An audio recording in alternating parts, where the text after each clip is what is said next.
이게 도대체 무슨 일입니까? 부디 제 영상을 보시는 분들은 현명한 대응하셨기를 바랍니다. 지금 난리도 아니죠. 미국 경기 침체 우려가 커지고 미국 뉴욕 증시 주요 3대 지수가 큰 폭 하락으로 마감했고 다우 지수와 S&P 500 지수도 2년 만에 가장 많이 하락했습니다.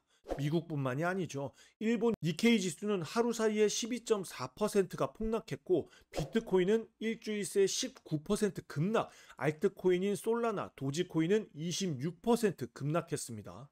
전 세계가 난리도 아니에요. 사실 지금 다른 나라 신경 쓸 때가 아닙니다. 코스피는 8%대에 폭락하면서 역대 최대 낙폭을 했습니다. 사람들은 하락장의 공포를 전가하고자 각자만의 해석으로 이유를 찾고 있어요. 이란, 이스라엘 전면전 공포, 미국 고용지수 악화에 따른 경기 침체, 일본 금리 인상에 따른 엔캐리 청산 공포 등 수만 가지의 이유가 무수히 쏟아지고 있습니다. 부동산에 관한 영상만 올리다가 갑자기 왜 주식 얘기냐고요? 이슈만 쫓아다니면서 이리저리 꿀 빨려고 하는 유튜버 아니냐고요? 아닙니다. 저 주식에 관심 없어요. 하지만 관심만 없지 또 모르는 건 아닙니다. 저는 또 부동산 얘기 해야죠. 이렇게 증시가 박살이 나니 사람들의 공포는 점점 커져만 가고 있습니다. 당연히 부동산으로 퍼져 나가겠죠. 지금부터 과거 세계 증시가 폭락했을 때 대한민국의 부동산에는 어떤 영향을 끼쳤는지 보도록 하겠습니다. 자, 아주 흥미로울 거예요. 왼쪽이 S&P 500 지수, 오른쪽이 코스피 지수입니다. 혹시 모르시는 분이 계실 수도 있으니 그냥 쉽게 S&P 500은 미국의 상위 500개 기업의 지수에 투자하는 ETF이고 코스피는 대한민국의 종합 주가 지수입니다. 너무 어렵게 생각하지 마세요. 제일 먼저 1997년 IMF 때로 가보겠습니다. 코스피 지수를 보면 보이십니까? 대한민국이 무너지는 모습이. 하지만 이때는 우리나라만 힘든 거였어요. S&P 500 지수를 보면 우리나라가 망하던 말던 상관없겠죠. 미친 듯이 오르고 있었으니까요. 미친 듯이 오르다가 2000년 닷컴 버블 붕괴 사건이 터집니다. 약 2년 동안 무려 40%가 넘게 하락을 해요. 한국이라고 버틸 수 있었겠습니까? 금모으기 운동 등 대한민국의 저력을 보여주면서 극적으로 IMF를 이겨내고 얼마 되지 않아 똑같이 무너집니다. 이때 대한민국 부동산은 어땠을까요? 똑같이 떨어졌을까요? 지금 보시는 그래프는 KB 통계로 본 대한민국 부동산 매매 가격 지수를 나타낸 그래프입니다. 빨간 선은 전국, 보라선은 서울을 나타내고 있어요. 97년 IMF 때 떨어진 모습을 보였다가 위기를 극복한 이후로 미친 듯이 상승했습니다. 2000년에 있었던 닷컴 버블 붕괴 사태 따위 아랑곳하지 않고 계속해서 올라요. 언제까지? 2008년 리먼 브라더스 금융위기 사태까지. 2008년 리먼 브라더스 금융위기 사태 때 S&P 500 지수는 약 400일간 500%가 하락합니다. 당연히 대한민국 코스피 지수도 똑같아요. 이때 대한민국 부동산은 어땠을까요?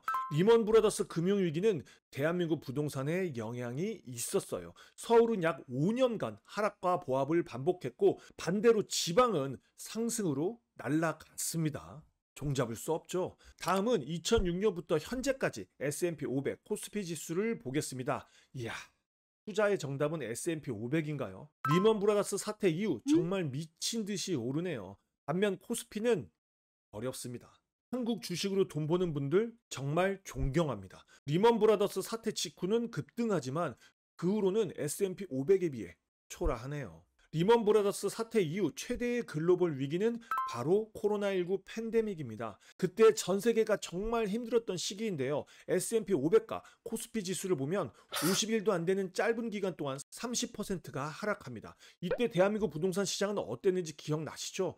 역사에 없을 미친 듯한 상승을 보여줍니다. 오히려 진정한 위기는 2년 후 2022년에 옵니다. 코로나 팬데믹으로 인한 부양책으로 제로에 가까웠던 금리를 미친 듯이 올리기 시작하고 예상치 못했던 러시아, 우크라이나 전쟁이 터지는 등 각종 악재가 겹치면서 S&P 500, 코스피뿐만 아니라 비트코인은 고점 대비 70%가 빠지고 전국 부동산도 30%가 빠진 단지들이 엄청 많았어요.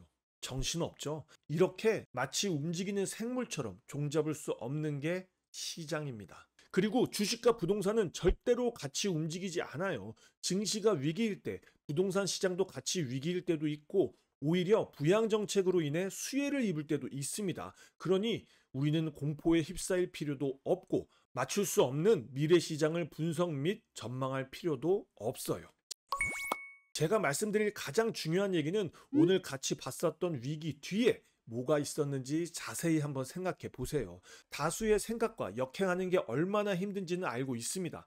하지만 폭락의 역사를 공부해서 그때가 기회였다는 걸 내 뇌와 몸속에 꾸역꾸역 집어 넣어야 합니다. 공포를 이겨내고 그 기회를 내 손 안에 넣어야 해요. 여러분들이 오늘부터 특히 조심해야 할 것이 있습니다. 항상 있어 왔던 패턴인데요. 이렇게 주식 시장이 무너지면 애널리스트, 이코노미스트 등 주식으로 먹고 사는 전문가들이 갑자기 모두 부동산으로 넘어옵니다. 왜? 주식 얘기만 하면 욕먹거든.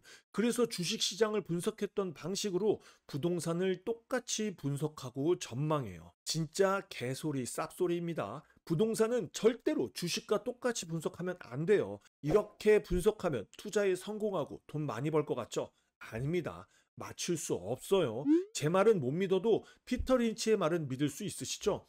누군가 금리를 연속 3번 맞출 수 있다면 그는 억만장자가 될 수 있습니다. 맞출 수 없는 미래에 얽매이기보다는 지금 위기를 기회로 잡으시길 간절히 기원합니다. 오늘도 동근육 키우는 하루 되길 바라면서 지금까지 동근육 허벅지였습니다. 감사합니다.